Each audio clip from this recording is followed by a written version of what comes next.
Зградата на МНР беше местото каде се одвива интервјуата со кандидатите за престижната функција.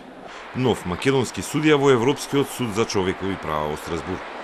Некои од кандидатите дојдоа заедно, како поранешната директорка на Академијата за суди и обвинители Наташа Габер Дамјановска и членот и поранешен претседател на ДИК Александар Даштевски.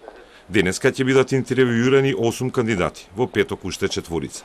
Листа од тројца избрани ќе бидат доставени до владата на конечен избор, најдоцна до сабота и крајот на законскиот рок. Два посебни критериуми, два посебни услови посебно се нагласуваат од страна на Советот на Европа: моралноста и квалитетот.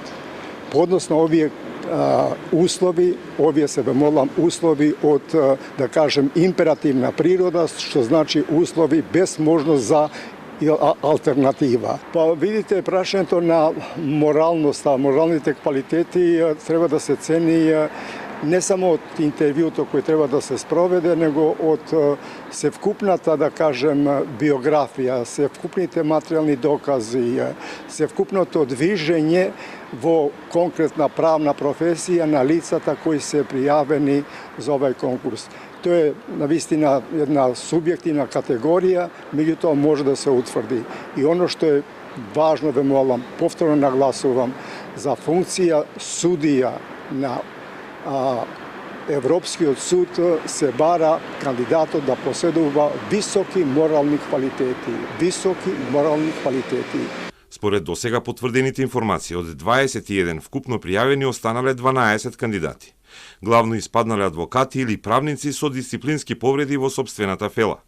Меѓу оние кои го поминаа филтерот се судијките Олја Ристова и Габриела Гајдова, судијата Илари Сени, обвинителката Ленче Ристовска. Членовите на комисијата доаѓа подготвени за оценка на кандидатите и со веќе изготвен деловник за работа и гласање. Поради значењето на оваа функција, ние во нашиот деловник, во деловникот за работа на комисијата се определивме и вградивме посебна одредба дека утврдувањето ќе се изврши со квалификовано двотретинско мнозинство, што значи дека од вкупниот број на членовите што број комисијата број 9 членови, треба минимум 6 члена да гласат за.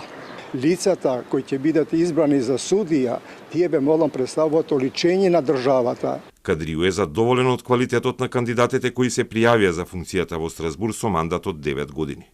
Во јануари до година му завршува мандатот на Јован Илиевски, досегашниот представник на Македонија во Европскиот суд за човекови права.